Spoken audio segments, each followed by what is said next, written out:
اعوذ باللہ من الشیطان الرجیم بسم اللہ الرحمن الرحیم۔ ویسے تو یہ اب کسی طرح بھی ممکن ہے ہی نہیں کہ امریکہ، کینیڈا، مغربی یورپ کے ترقی یافتہ ممالک، جاپان اور آسٹریلیا کا کوئی فوجی جنرل حکومت کا تختہ الٹ کر حکومت پر برسر اقتدار آ جائے۔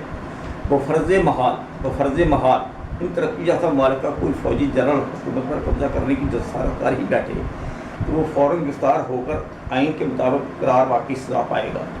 وہ کیوں؟ اس لیے کہ اب ان ترقی یافتہ ممالک کی سیاسی حکومتوں نے اپنے اپنے ممالک کو مکمل طور پر فلاحی ریاستیں بنایا ہوا ہے۔ اب اس وقت ان ترقی یافتہ ممالک کا کوئی فوجی جنرل سیاسی حکومتوں کی طاقت اور اختیارات کا مقابلہ کر ہی نہیں سکتا۔ وما علینا الا البلاغ المبین۔